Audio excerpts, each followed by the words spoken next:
I've been working on this Ben Eater style computer for a little while now. Ultimately, I am hoping to hook this up to the world's worst video card and do some interesting things, as you could see in some of my earlier videos of where I'm hoping to go. But one of the things I've discovered in working with a computer like this is that it can be difficult to debug the system, and I wanted a way to deal with that. And I remembered reading some time ago on 6502.org about the Kim1 computer. And it says here that the Kim1 computer can be switched into the single step mode. The 6502 generates a high at the sync output every time it fetches an opcode. This signal is used to generate a non-maskable interrupt, and on its turn, the non-maskable interrupt routine interrupts the momentary program and does its job. In this case, it means it runs after the executing of every single machine code. This enables the user to see the contents of several registers, including the flags, after each step, checking if they contain the value he expects them to have. If it is the wrong value, then there could be a flaw in the software or even hardware. It is obvious that the part of the kernel which contains the NMI routine has to be masked out. Otherwise, every opcode of this routine will trigger the NMI on its turn, causing the 6502 to start up another NMI routine, etc. Anyway, I looked at that and I thought, what a great idea. I don't know why later computers didn't have that feature, but I thought that should be relatively easy to implement. And here I can show you, if I turn this on, I push this button, that turns this light on, means that I'm now in single step mode. And if I restart the computer, you can see that I am, the program counter is at 8002. I've got a 5A in the A register, an FF in the X register, and A5 in the Y register. None of the flags are set except for the interrupt disable flag is set. The stack pointer is at F4, and it contains the value FF. And if I show you the code that's driving that, you can see that I loaded a 5A into the A register here, and that the program counter, it says, is at 8002, so that's looking at the next instruction here. That's the CLC instruction, but it's displaying the results of running this instruction. So we see that there is, in fact, a 5A in the A register. And so now if I press this button, this will advance it. This generates an IRQ, and that will advance it. And I'm going to talk about this circuit in a little bit. But you can see that advanced the program counter to 8003, and nothing else really changed, and you wouldn't expect that because that's just running the clear carry.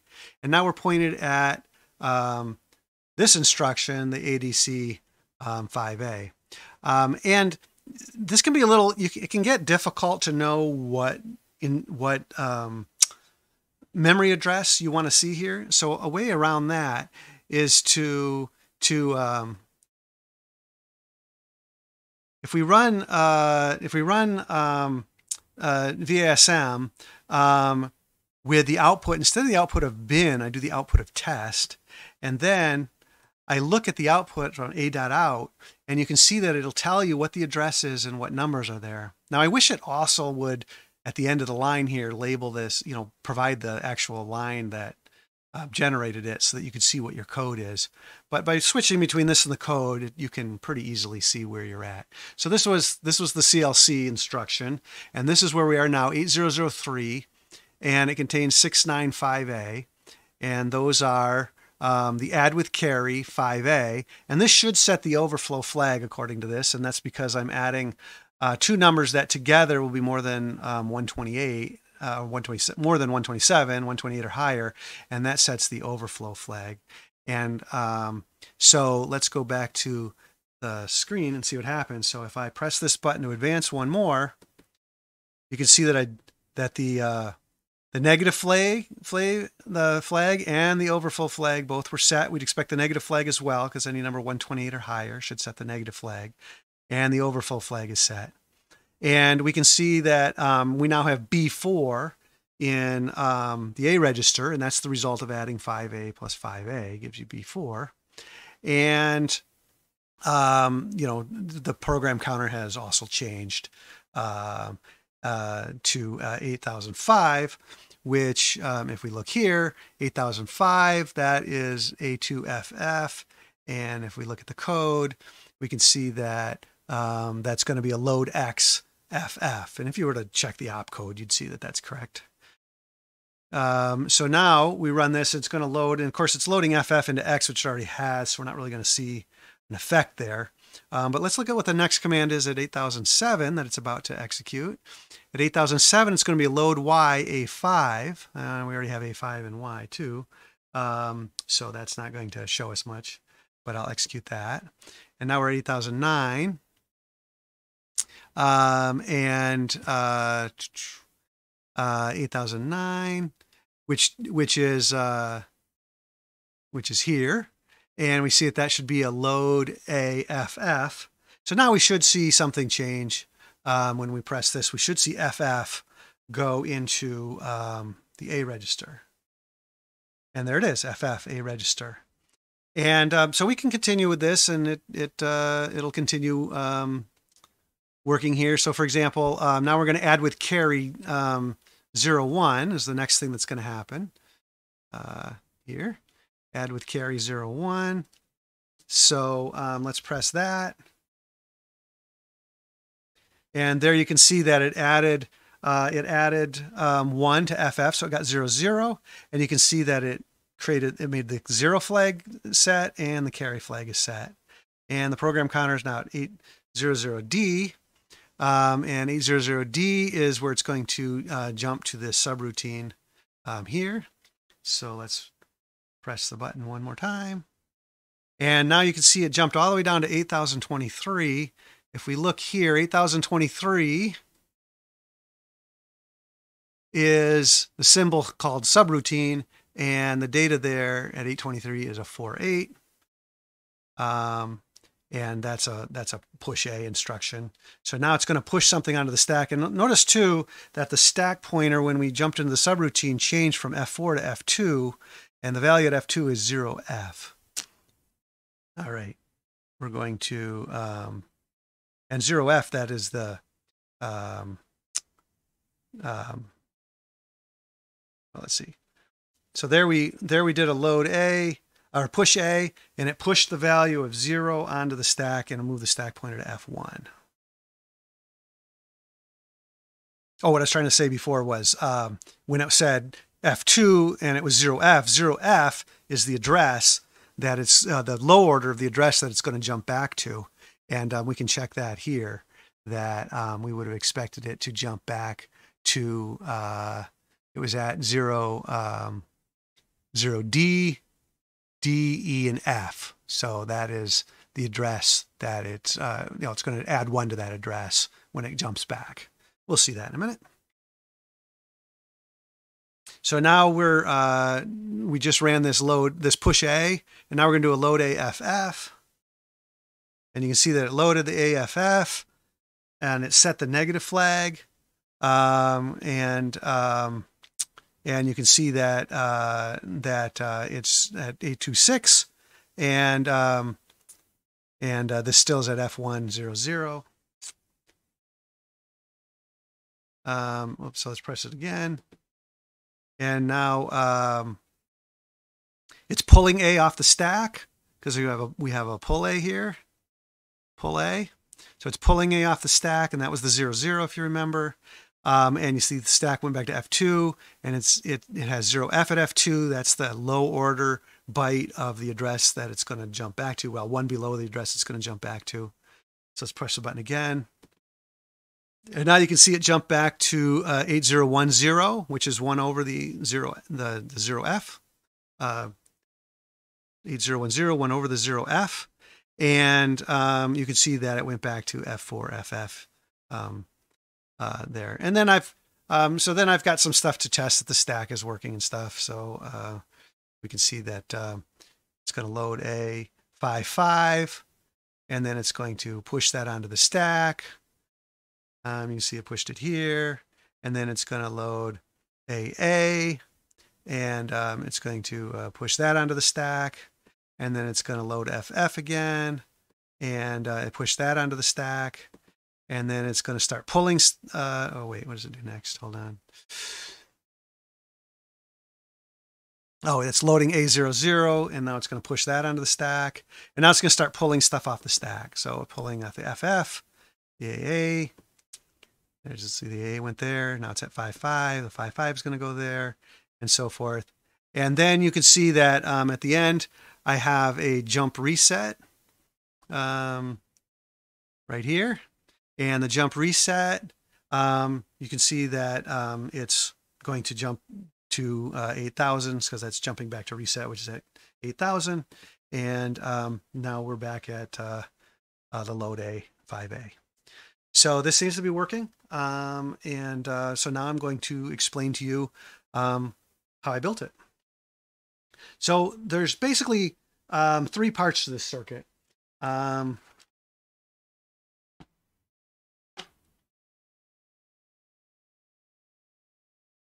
The first part has to generate the non-maskable interrupt.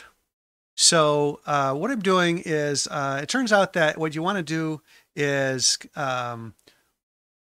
you want to AND the sync signal with the Phi2 clock.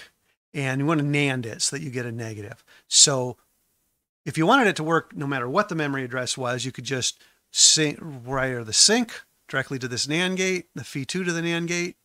And then the Phi2 is, of course, the clock signal.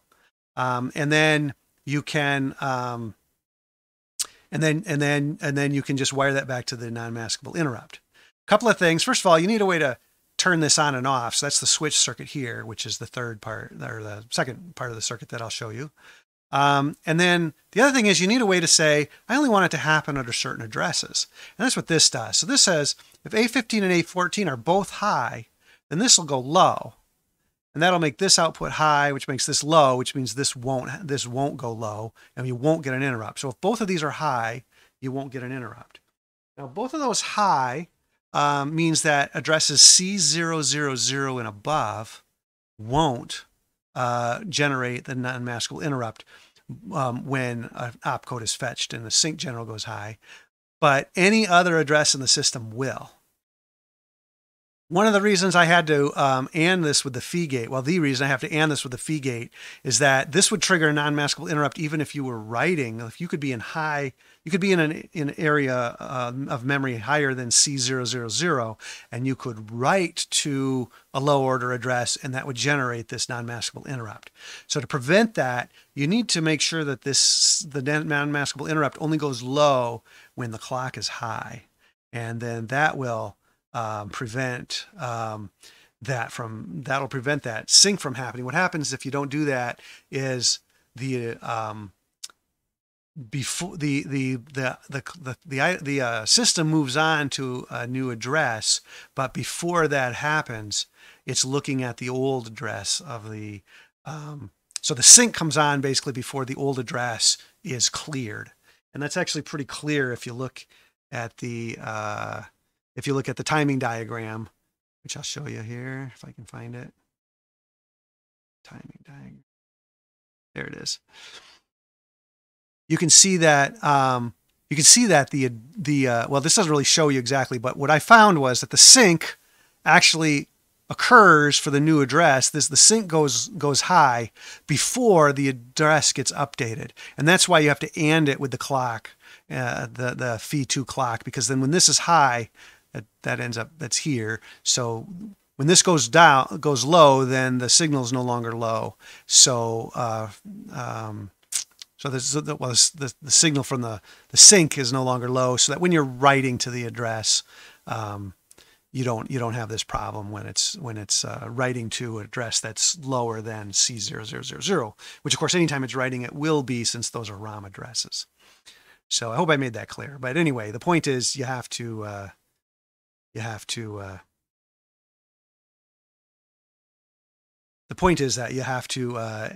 this with the Phi2 clock.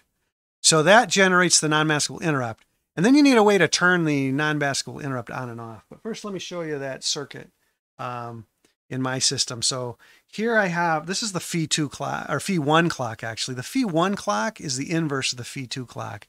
And this just worked out for the way for my wiring it worked out. I could have run this wire. What I'm doing here is I'm running this through a NOT gate. So this is a this is a see if I can get that so you can read that. Anyway, this is a there we go. So this is a 74 HCT14 NOT gate. This is a Schmidt trigger NOT gate, and I'll explain why I need that in a bit.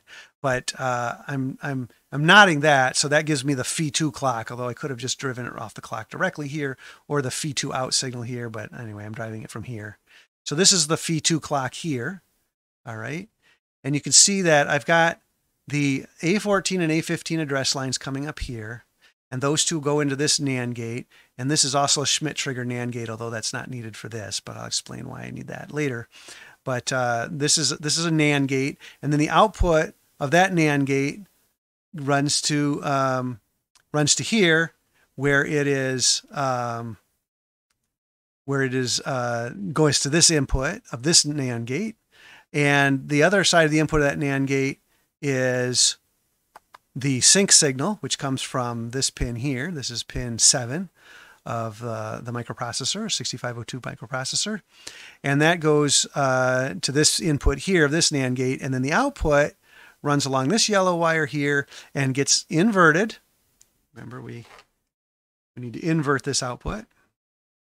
So it gets inverted by this NAND gate, and then and then so the output of that is then is put into this side of this NAND gate, and I'll explain this circuit. But this right here is basically this output here, and now it goes into the switch circuit. Now with the switch circuit, you could do something as simple as just a switch. Up here, this is the inside of the switch, and this is the outside. It's reversed here. It's reversed in direction here because I find that easier to work with from going from left to right. So this is the in, a switch, and an out, and you could just use a switch. You could use one like this. I was doing this originally, but I find these hard to work with because they're just a little hard to turn. They're a lot harder than pushing a button, and then they they tend to wiggle around a lot in the board. So I don't like the feel of it. I prefer to have a nice push button. So what I did was I wanted to create an on-off push button. So what I did was I designed this circuit, and this is pretty simple. I'm taking the input from, which is the output from the sync signal, and this comes in here, and I'm inverting it. So this was low, so this goes low when you're fetching an opcode, and you're in the appropriate address range. So this makes it go high. So this is high, and then this signal here goes high. This will go low when this is also high. And when will this be high? Well, I've got two NAND gates here set up as a JK flip-flop, and how that works is if I press this button, for example, then this will go low. And if this goes low, then this output is high, and that'll make this output high. And this output is floating, could be high or low. But if this output is high and this output is high, then this output will be low, which would make this one go low. And I'm pressing this button, so this is low. So these are both low, so that makes this go high. And that'll make this be high. And that continues to make this low. So this will be high, and so forth. So I've pushed this button, and the output is that this is high, and this output is low. So so when I push this button, this out. Oh, sorry. I think I might have that done backwards.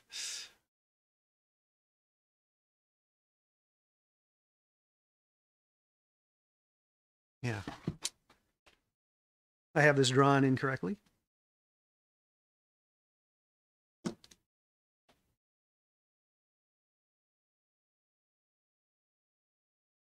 It should look like this. There we go.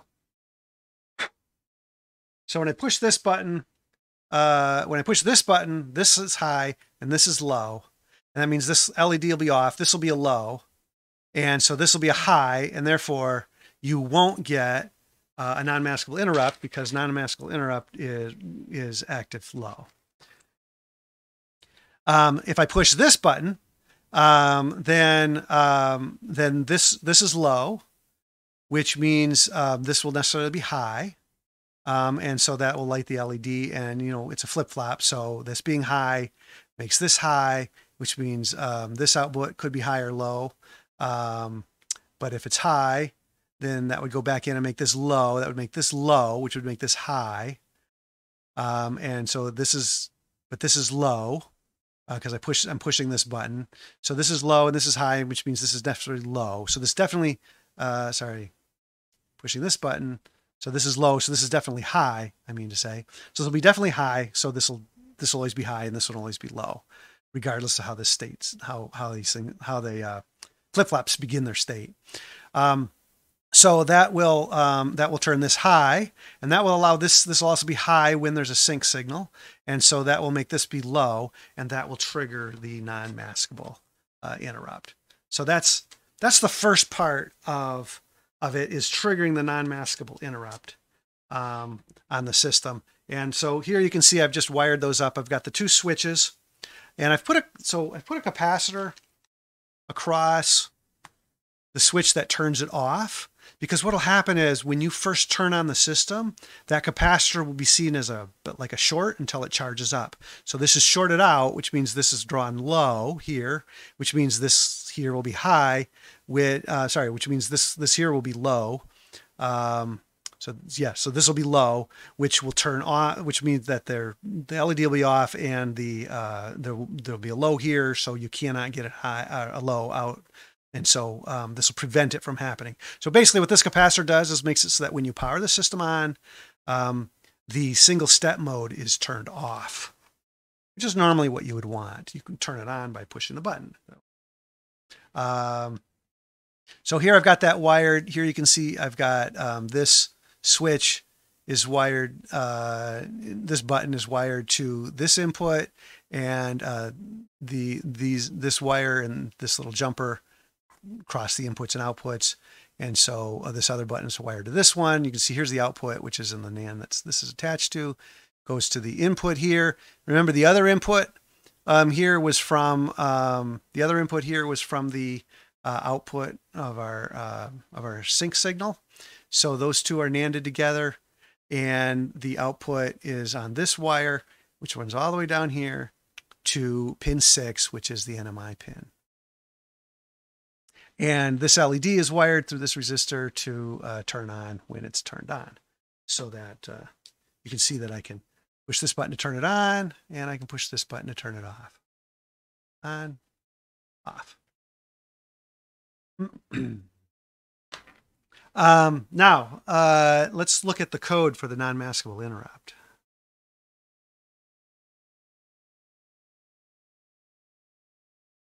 So here's what I'm doing with the non-maskable interrupt. First thing I'm doing is, well, let me go to the top here a minute. And what I've done here is I've created some variables that are in the address 1. They start at 1FFF and work their way down. So really, they start at 1FF8 and work their way up is, I guess, a way you could look at it. So this is, I call this SV, and this is the value at the stack pointer. I call this SP. This is the stack pointer. These are 1 byte. PC 1FFB so this is a 2 byte program, 2 bytes at FB and FC. S is the status register at 1FFA. At 1FFD, I've got the Y register. At 1FFFE, I've got the X register. And at 1FFFF, I've got the A register.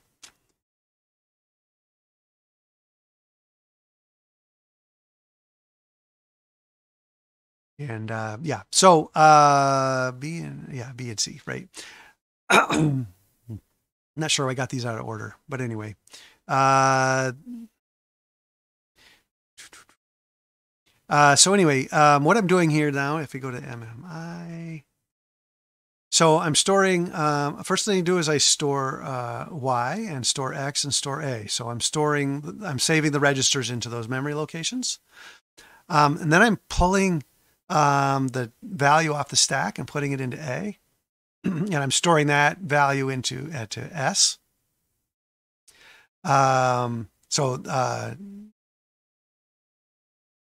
Because what we're pulling off the stack here is when you jump into the NMI routine, it'll push the return address for the program counter first, and then it pushes the status register. So by pulling A, I'm pulling the status register off the stack, and I'm storing it at S, the location for the status register.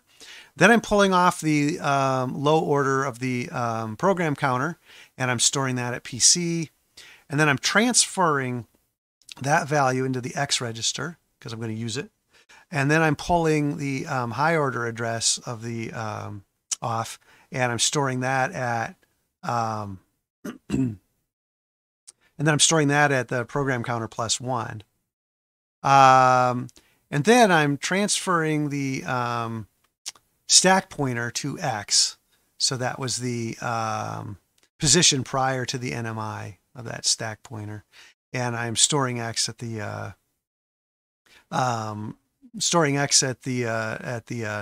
stack pointer address. And that's a single byte because the stack pointer is a single byte. Okay, then I'm pulling A here, and what that does is it that's the value that was at the stack pointer before we went into the NMI, because we've pulled everything that pushing into the NMI that was pushed onto the stack by the NMI call. We've pulled that all already. So the only thing what's left there is what was on the stack before we made the call. And then we store that into the stack value. Then I got to put everything in the stack back. So I push A because we just pulled it off. Now we're pushing it back on. And then I load A, the value that's in PC +1, which was where we stored the high order address, and we push that. And then we load the PC and we push that back on. And then we load the status register and we push that back on. And so then we move, then what I do is I publish the results to the LCD. So I call LCD init. So let's go look at LCD init. LCD init, I push A onto the stack because I'm going to fiddle with it. So I push that on there. Then I set all the ports on port B to output here. This is using the DDRB, the data direction register port for port B. And we set all the bits to output. We set the upper 3 bits to output on port register A. And then we load the mode that we want. And we're going to go with 8-bit mode, 2-line display, 5x8 format. And we call LCD instruction, which we'll look at in a minute. And then we set the display on, the cursor off, and no blink cursor. I'm going through this all quickly because Ben Eater's description of how the LCD works explains all of this. So I'm just going to go through this quick. You could please look at Ben Eater's video where he hooks up his LCD on his computer, that video, if you want to know more about how the LCD works. Anyway, I'm setting the display on, the cursor off, and no blink cursor, and I store that instruction. And then I increment the cursor. I set it to increment the cursor position with each letter and not to scroll. And I store that. LCD instruction, first it calls LCD wait, which I'll go over in a second. But then it basically LCD wait is waiting until the LCD controller is ready to receive an input or receive an instruction. So we wait for it's ready to be and receive an instruction. And then we store the value that we had loaded in A up here. We're always loading A and then jumping to LCD instruction. So we store that into port B. And then we load A with a 0, which clears all those control bits. And we store that to port A, which is the control port, is wired to the control ports, control bits of the LCD controller. And then we load the enable, we toggle the enable bit on and then off again. And that's what triggers the LCD controller to read the instruction that we'd put on onto port B. And then we return from subroutine, so that brings us back to wherever our instruction was. Now LCD wait is very similar. First of all, we're pushing A onto it because since we're calling it here and we're going to use A here, we need to make sure we save A. So we push A onto the stack. And then we load, we set all the pins on port B to input because now we're going to be reading a value in order to read when the register is ready. We store that at the data direction port for B. Then we turn on the read-write bit because when on means writing, and we're going to be writing now, we're going to be reading now, not writing. So on means reading, off means writing. It's read slash bar write. So writing is low, reading is high. So we set the read-write high, store that to port A, and then we set the read-write high and the enable bit, and we're going to clock the enable bit on and then off again. So we store that to A. While it's enabled, that's when the data. So when the enable bit is set high, that's when the LCD controller puts the data onto port B. So we're going to read that data from port B into the A register. We're going to AND it with RDY, which is a mask for the ready bit. So that's just the high order bit. The low order bits of that are the address of the LCD address register or address counter, and the high order bit is whether it's ready or not. So when it's ready, that'll be high. This will be there'll be a non-zero value in the A register. So we wait. So if it's not equal to if it's not ready, then we jump back to LCD busy and we keep waiting. We keep waiting and waiting and waiting until it's ready, and then we drop into the we have to load A, read write, and we send to the port A. That turns off the enable bit so that it's no longer so that the LCD controller is no longer putting data onto port B. And then we change port B back to output mode, and then we pull A off the stack. Remember, we had to store it because we're going to use it here in the LCD instruction. So we pull that off and then return from subroutine, and then we get back to LCD instruction. So that's basically what happens then when we going down. That's basically what happens there then when we call LCD init. Then we call LCD clear, and LCD clear does basically is the same sort of thing. It does an LCD wait, and then it initiates the clear instruction. So LCD clear, all we do is we push A, store A because we're gonna load that value. This is the clear display command. We call that instruction. Then we pull A back out, and then we return to the subroutine. Where was I? Let's see. So we did, yeah, LCD init. So then we load load the A from the X direction. And we're going to publish these results. So what we're going to do is we're going to print, and I wrote this function print hex, and that'll take the value in here and it'll churn it into a hexadecimal value. So let's take a look at that. Print hex. So what we do with print hex is, of course, we save the A register. We rotate right. We probably should have used a shift right here, but anyway, I rotate the high order nibble into the low order nibble. So this is doing 4 rotate rights, and that rotates the high order 4 bits into the low order. And then it's not going to matter what the high order is because we're going to call this hex to char, and it's going to do the first thing it does. So we jump subroutine to hex to char, and what hex to char does is it first thing it does is it masks out the high order bits, leaving only the low order bits. And then we compare that value to A, to to the hex value A, which is 1010.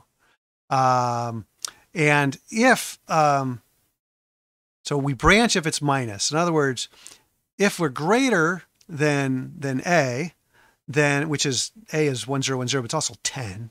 So if we're greater than 10, when we're going to skip past the range A to F computation. In other words, we're going to compute what the character is associated with this nibble, and we're going to, if we're below 10, then what we're going to do is we're going to clear the carry, and we're going to add with carry the value, the ASCII value of an A minus minus the value of that's in the minus 10. So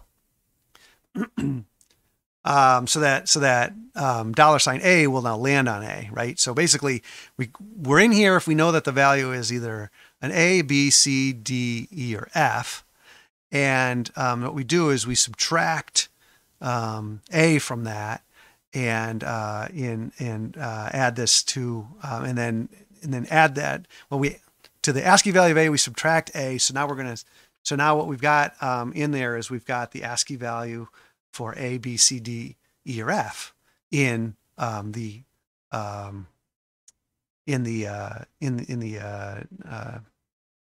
A register.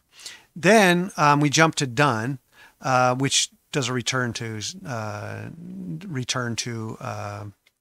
subroutine. We probably could have just done a return from subroutine here. Really, we probably didn't need to jump down there. We could have just done RTS here, but this is how I did it. So if the value that was in the A register was less than A, less than 10, then we want to display values then we want to display values or the ASCII character for A through 9. So we clear the carry, and then we just add with carry the ASCII value of the 0. So if there's a 0 in the A register, then we add the ASCII character 0, and which I believe is 30 hex. And so we end up with a 30. If it's a 1, we get 31, 32, and so forth. Likewise here, when we were higher than a 16, if we had an A or a 10, and we said, give me the value of the register of, add to the value in that register A minus 10. So then that would, the ASCII value of A minus 10, you get the ASCII value of A. And if it's an 11 or a B, then you'd get the ASCII value of B, and so forth. So that's how this works, hex to char. So we convert that, and then we just call print character, which just prints the character. So, and that's just another command that is similar to the wait command, except now we want to set the RS bit, which that's the register select bit, because what we're saying here now, when the register select bit is high, that means that we're writing to the command, or we're writing to the data register rather than the command register. So what we're doing here is we do the LCD wait. We store A on port B, so now A is sitting there on those data bits on port B. We set the RS bit, and then we store it to port A, and then we set the RS bit and the enable bit. That toggles the enable bit, and that causes the LCD controller to read the data that's on port B. So that's when we store that to port A, and then we turn off the enable bit, and that tells it to stop reading the data that's on the port B. So we store that to port A, and then we jump back to the subroutine, and oops. So we're back here to print hex. Then we pull A to get the original number off the stack, and we push the A back onto the stack, right? And then we do hex to char again, because remember we just did the high order bytes, and now we're pulling it off the stack and putting it back on so we could restore it. But then now we're going to be doing the low order bytes. So we call hex to char again, and of course again it grabs the low order bytes, which now are the low order bytes that were originally in the A register, and we print that. And then we return from that subroutine. So that's how print hex works. You should put something like that in your toolbox, because it's very useful to be able to print out the hex value of something. And then we do a print char of colon, and that creates the colon between the between the registers. I do the same thing now for the Y register. So we do the A register. Let's see. Yeah. So here we pulled A off the stack, and we wait. Where did we print hex?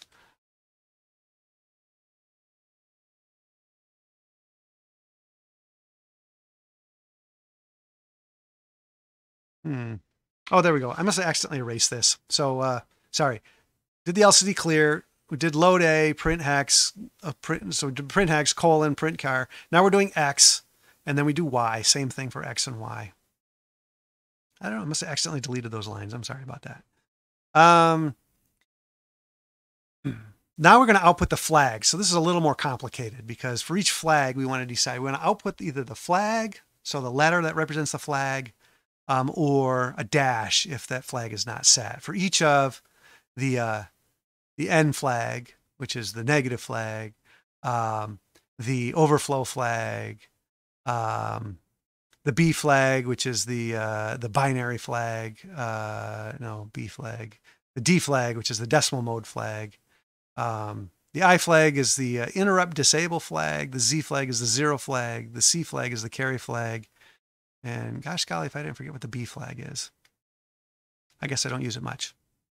Anyway, so what we do is we load and where I got the values for these to mask so I'm loading A, the S. Remember we saved the status register in a variable called S, and I'm ANDing it with the bits for the negative flag, for example. And where I'm getting these flags from is from, if I actually you look up 6502 data sheet, and you go to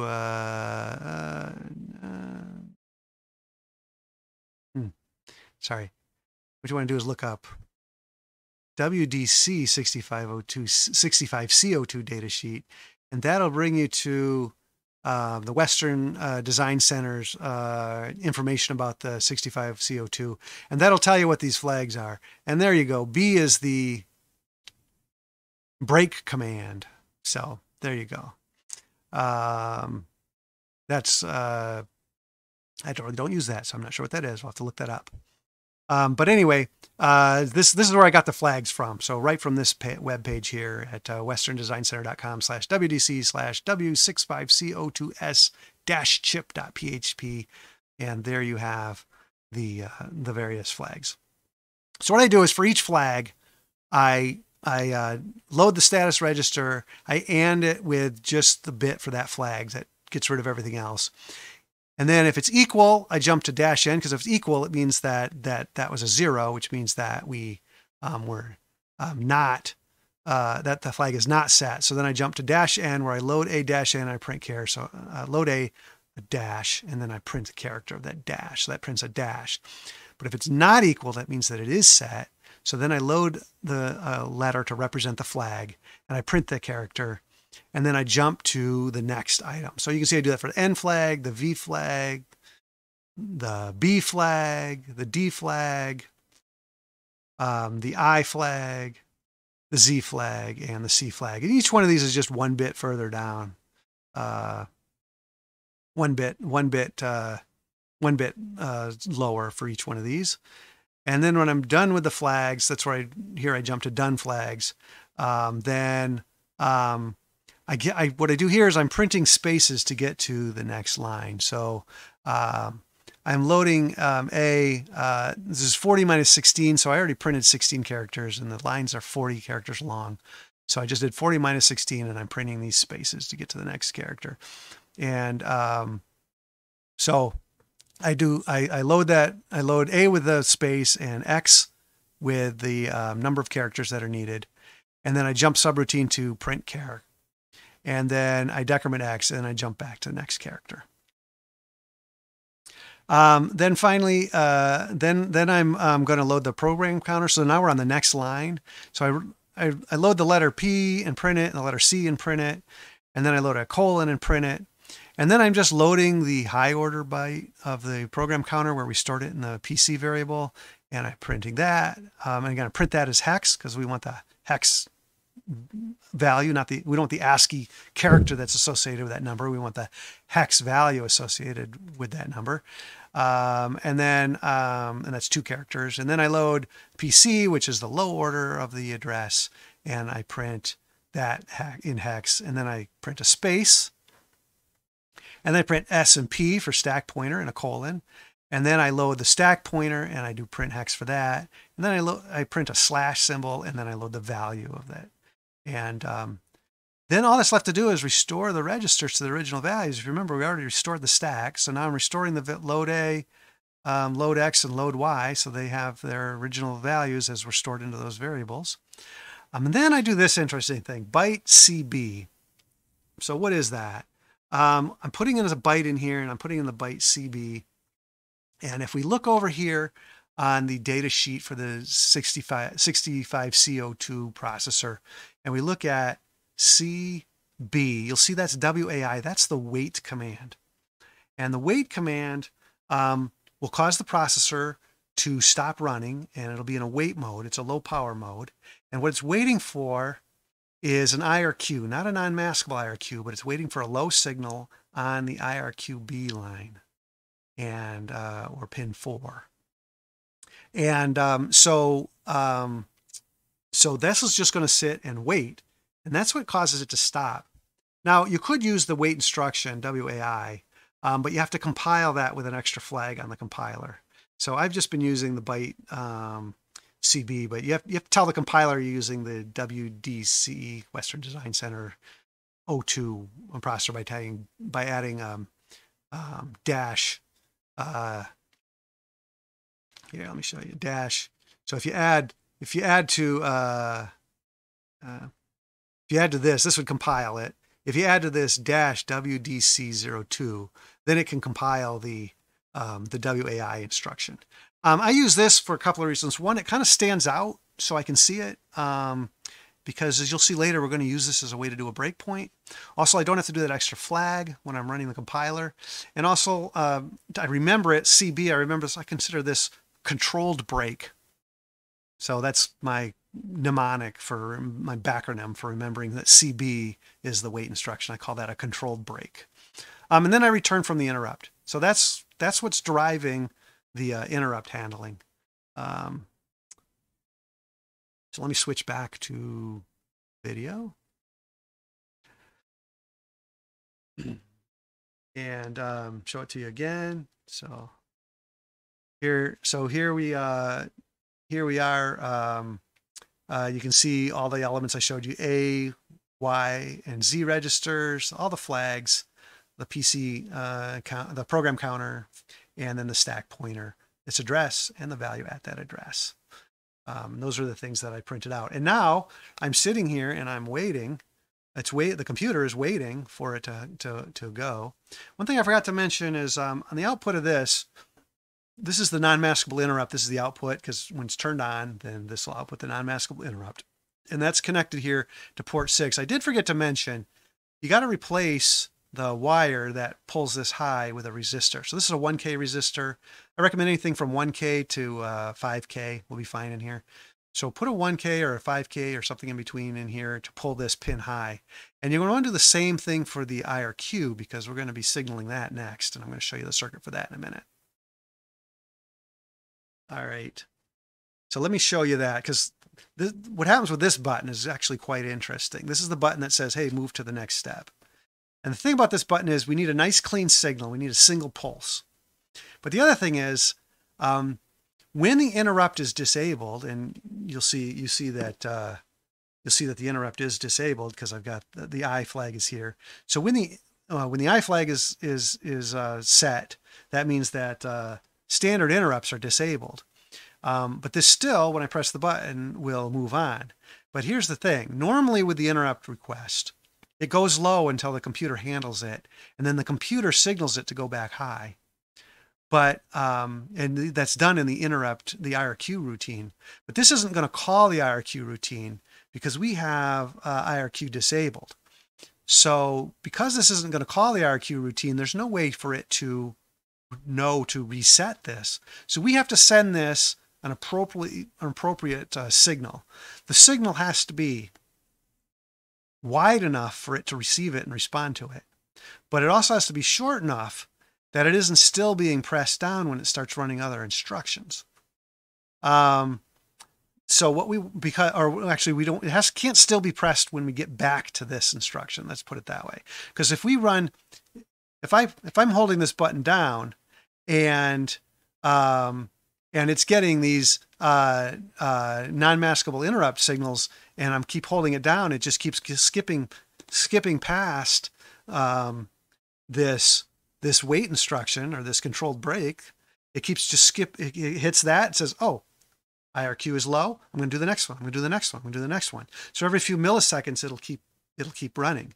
You could try that by tying that button directly, and you'd see that happens. So you need a really short signal, much shorter than you can push with your finger.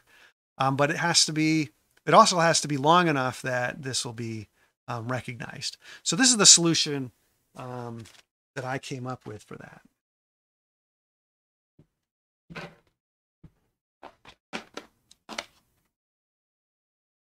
So first of all, I want to note that if you have a signal that looks like this, and you want to get a really short signal out of it, you could try NANDing it with a delay of the same signal. So this is the same signal inverted and delayed. If I run that through a NAND gate, that signal, then what I'm going to get is, well, this is high. While I'm along here, this is high. I'm going to put the signal down here. So if this is low and this is high, then the signal is going to be high because it's a NAND gate. When I get here, now they're both high, so now it's going to drop down to here, and then it's going to drop up to here, and it's going to then it's going to be along here and here. It's going to be high because one's low and one's high, and same here. They're both low, so it's going to be high. And here, one's high and one's low, so it's going to be high. So here you'll get this short pulse. And the way I do that is when I push this button, I run it through. I run it through a NOT gate, and I run it through 3 of them actually. So the output of this is inverted. So this is the switch signal here, and this is the inverted switch signal, and it's delayed by the delay time of these 3 NOT gates. And so then this signal is fed into a JK flip-flop, one side of a JK flip-flop. And the other side of the JK flip-flop, I'm actually using the Phi1 signal, because that turns out to be the one that works, basically. So the Phi1 signal, if we look at the data sheet, the Phi1 out signal is the inverted Phi2 signal. So there you go. I'm just using the inverted clock signal here, and I'm running it through 1, 2, 3 inverters. So actually this ends up being the clock signal. But it's so the clock signal and the Phi2 clock signal, and of course it's offset by the delay of these, and so you get the same effect. You get a short negative pulse. You get a short negative pulse at the output here. So here I've got this one going negative, this going negative. Well, that's how you drive a NAND gate based JK flip flop. So what'll happen is you push this button, and that causes the RQ signal to go low. And then the clock will come along and basically like pushing a button on this side, and that'll cause it to go high again. And you'll get a nice short pulse that'll be no more than half a clock cycle in length, which is perfect. And I've tested it, and it's been rock solid. Now you may have wondered why I am using Schmidt gates here. Let me explain a little bit about how a Schmidt trigger gate works. A normal gate, if you push a button, and I didn't show this here, but actually, in order, I debounce that switch as well before it goes in there. So if you look here, if you look here, I have a capacitor across the switch, and I have a resistor to drain the switch. And as you see, this is connected there. So this resistor is draining this capacitor. And so I should probably put those in my diagram here. So I have a capacitor across here, and then I have this tied to ground, through a resistor to ground, and that's a 1K resistor, and that's a 0.1 microfarad capacitor. So this is what the circuit looks like with that in there. So here's the problem with that, though. This does a nice job of debouncing the signal, but it gives me a signal that looks like this. You press the button and the signal immediately goes high, so it's going along low, and then you press the button, it goes high, and it stays high while you're holding the button, and then when you release the button, it drains like this, as it drains out of the ear. And the RC constant, which is when you get to about this level, is the capacitor times the resistance. So this drains relatively slowly in electronic terms.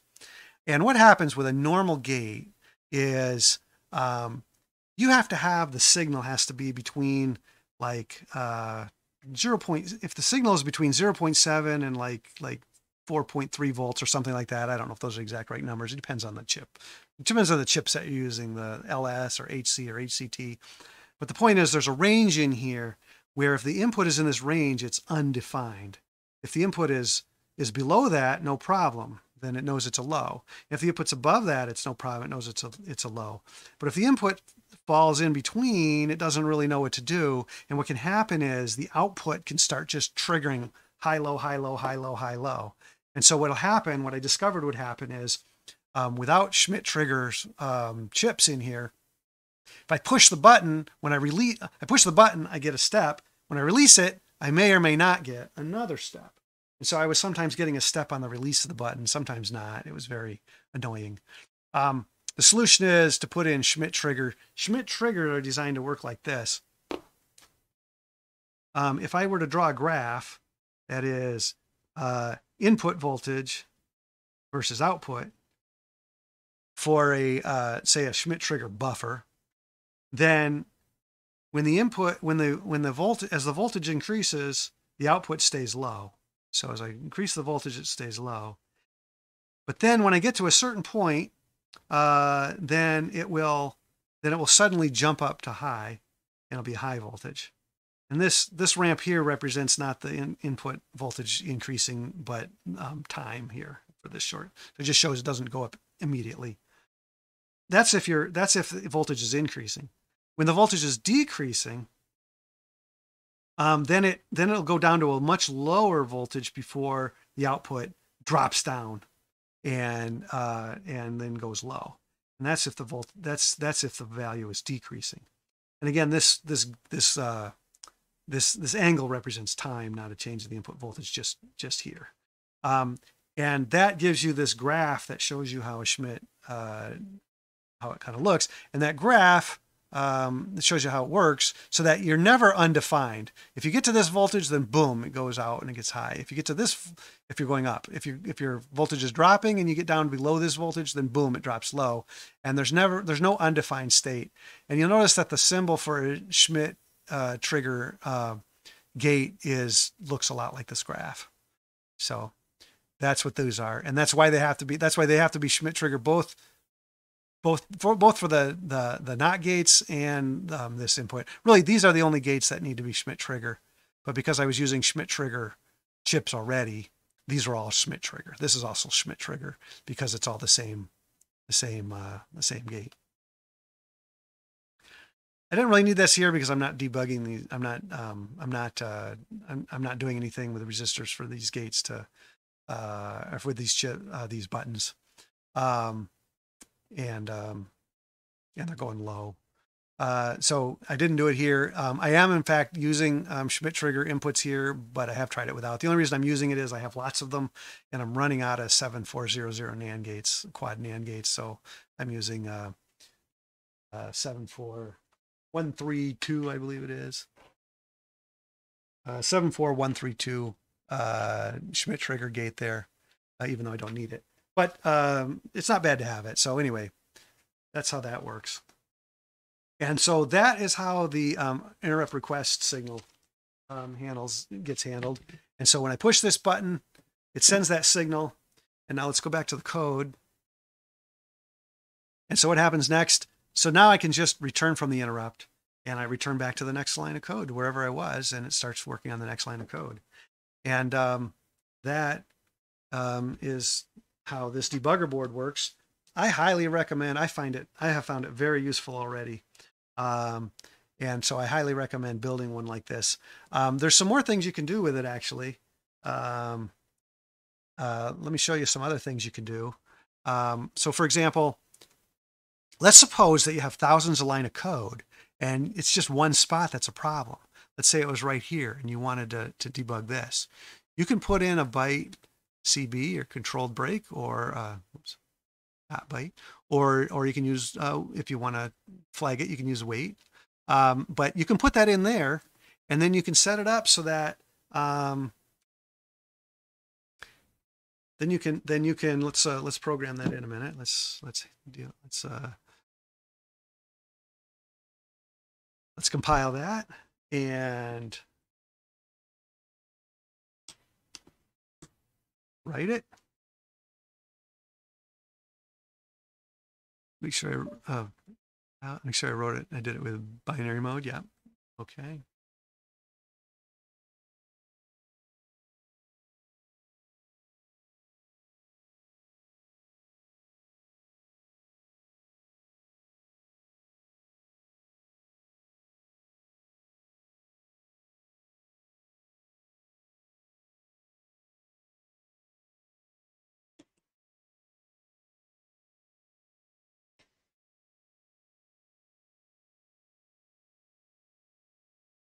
So I programmed that. I popped it back in here.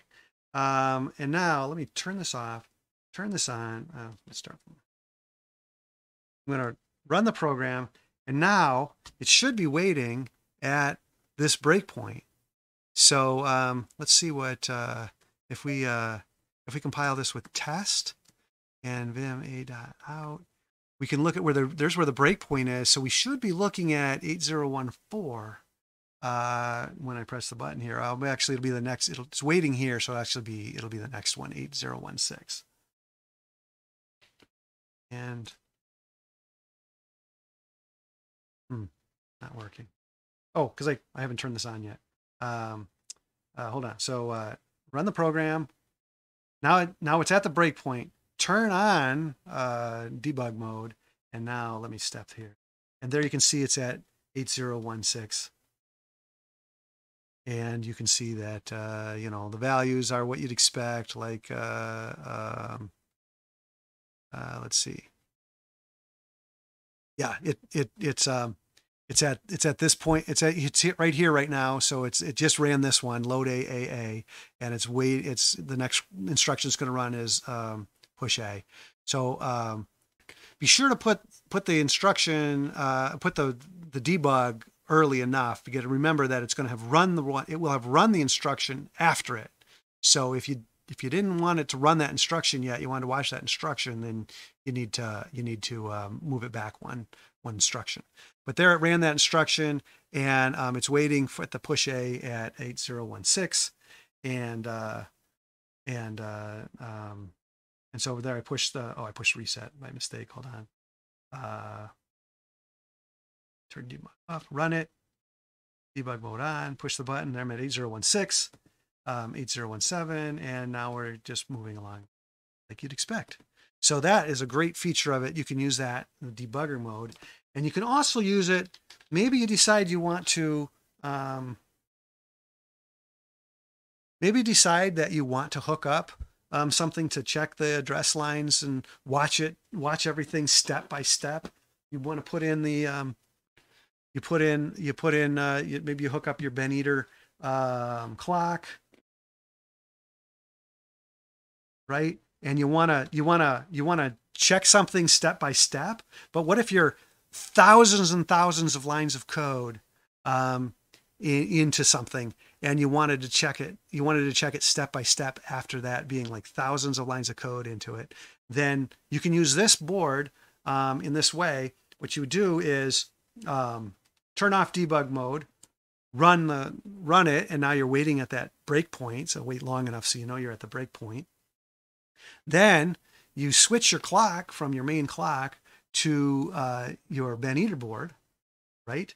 And then you can start clocking, step by step through your instructions. Now, this isn't going to show much because it's going to be hard to see, because if I do step by step, because there's nothing really to look at. But I'm going to set the clock. Here, show you. I'm going to set the clock as high as I can here, and I'm going to set this running again, and set the clock running. Sorry, put it in clock mode. Set the clock running, and so now it's running, and I should see it.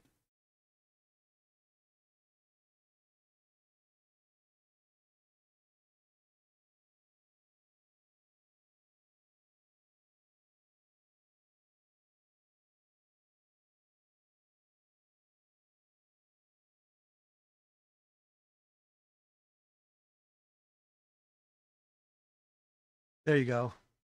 Now you can see it's running. Now you can see it's actually running through. It's running very slowly here as it runs, because it's running in the Ben Eater mode. What we normally do is turn off the debug mode and then step through it. Hook your LEDs or your if you're using a logic analyzer, or you're using Arduino as a logic analyzer, hook that up and then step through it step by step, single step mode. And you could step through the code step by step and see what it's doing that way. But it's really handy to be able to put this break in there and then be able to restart from the break. So to restart from the break, remember what you need to do is you'll have to push this button, but then you'll have to also fire the clock. So I can't show it all at once here. Let me zoom out. So what you would do if you let me run this here again. So I run this. I'm waiting at the break signal now. If I wanted to switch this to step mode, you'd put the wire up there, and then you got to get past it by pushing this button, and then that sent the low, and then do a step, and that will trigger the clock, and that'll get it going past that step, past the break. So anyway, I wanted to show this circuit to you guys. I highly recommend you build one. I found it has made programming much more pleasant. And once again, I appreciate you. I know this is a long video. I appreciate you watching, especially if you watched all the way to the end. And I hope if you like the video, you'll be willing to like it, and maybe even subscribe. That makes that encourages me to do more of these.